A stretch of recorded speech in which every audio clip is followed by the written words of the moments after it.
This video is about sums, differences, products, and quotients of functions. For our notes, we'll start with some definitions, which are this. We're going to let f and g be functions with domains a and b, respectively. Then the functions are defined as follows. F plus g of x is really just f of x plus g of x. Now, the domain ends up being the intersection of a and b. Let's recall that this symbol looks like a large upside down U. This means intersection, which actually means the overlap.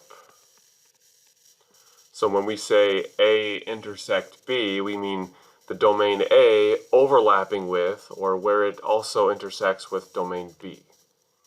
And then the rest of these definitions are as follows. F minus g of x is just f of x minus g of x.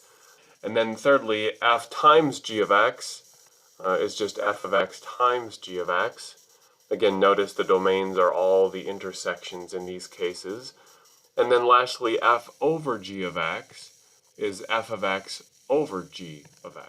Notice this domain is slightly different. It is the intersection of a and b like all the previous combinations, but then there's this extra condition where g of x cannot be equal to 0. That's simply because we're dividing by g of x, and as usual, we cannot divide by 0.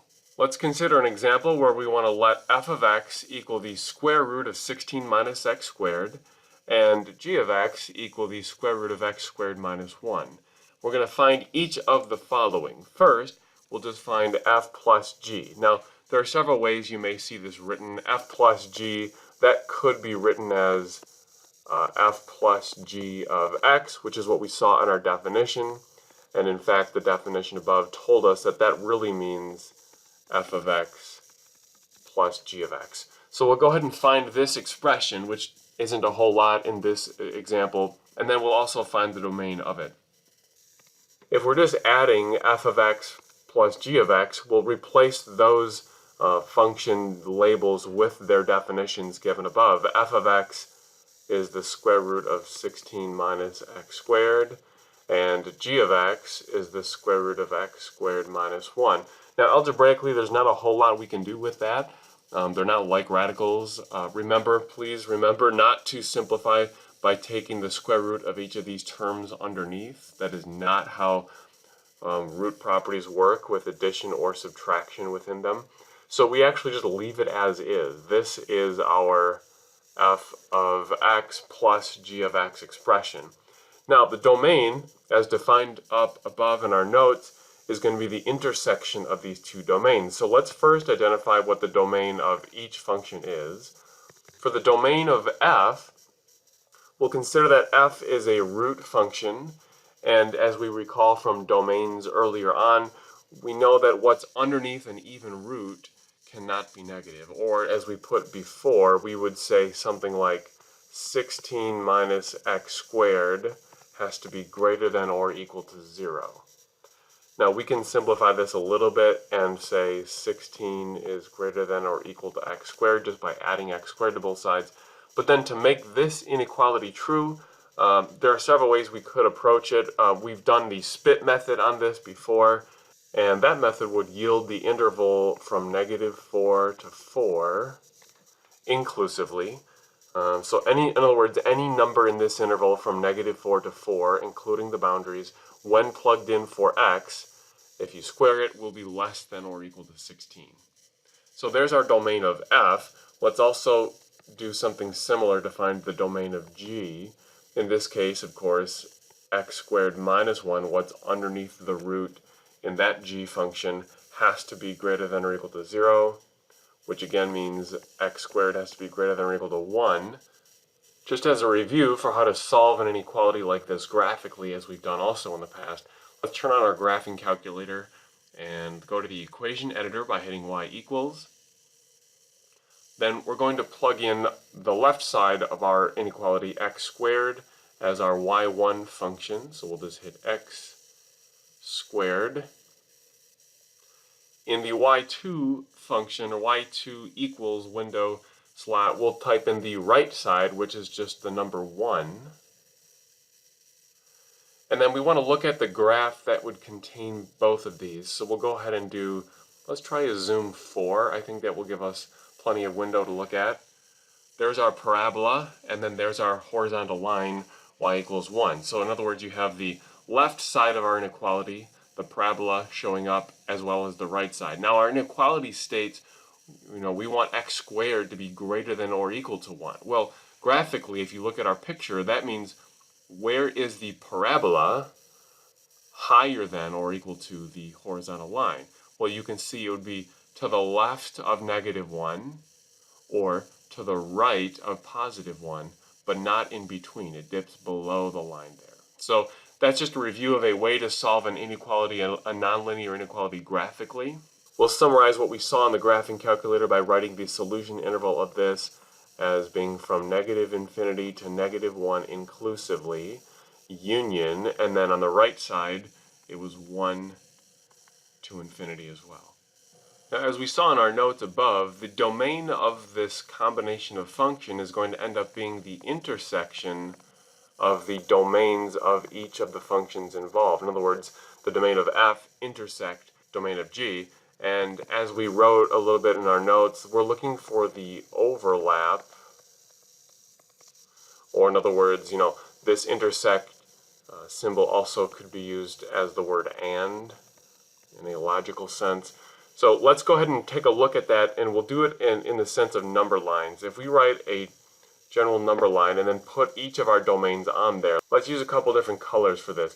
We'll pick red to represent the domain of f. Okay, well that's from -4 to +4 inclusively. So we have some square brackets and everything in between there.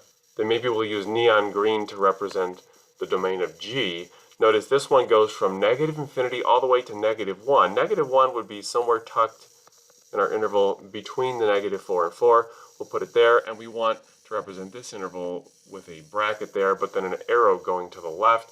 And then the right side of our domain of g will be from 1 with a bracket going on to infinity.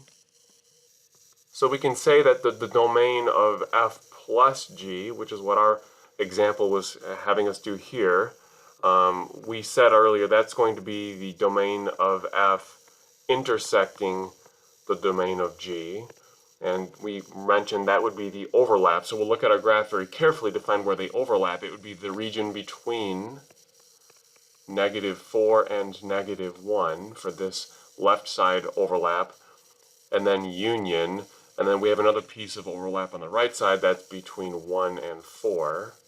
But that's it. There's no other place where these two domains overlap, which means that's our domain of the combination of our functions here, the sum of our functions.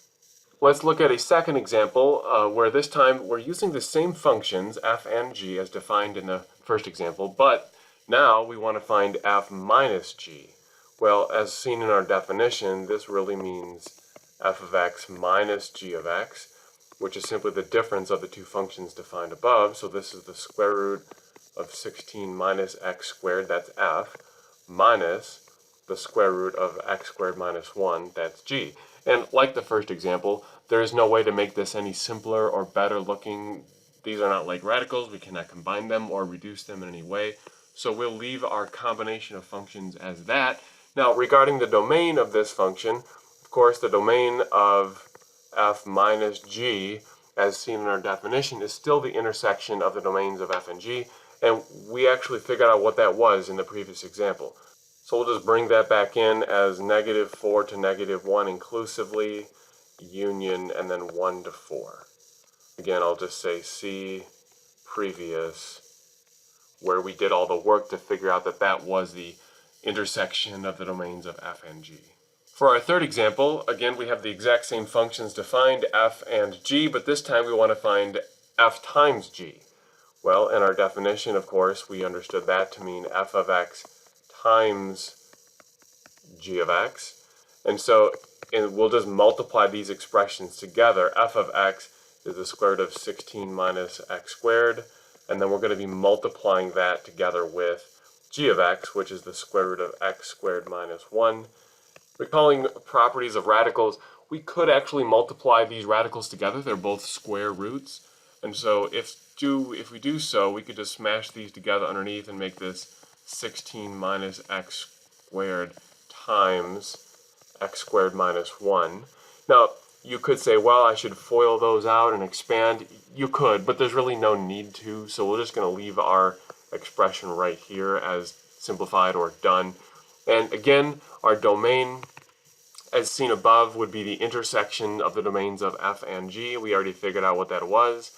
It should be from -4 to -1, union 1 to 4 inclusively. For our fourth example, let's also consider the same functions f and g that we've been working with, but this time let's find f over g, or f divided by g, and its domain. Well, as seen in our definition, f over g of x is really f of x over g of x, and given the way that these functions are defined, that would mean square root of 16 minus x squared, that's f of x, divided by the square root of x squared minus 1, that's g of x. And then using some root properties, we could do a little bit of simplification here by taking a quotient of square roots and making it one large square root. So in one big square root, we'll put the fraction 16 minus x squared over x squared minus 1. And that's probably about as simple as we want to get it. There's not a whole lot you can do with that, so we'll leave it right there. Now, for the domain of this function, we know that as we saw in our definition, we still have to consider the overlap of the domains of f and g. And so we've already been using and finding those. We'll rewrite those.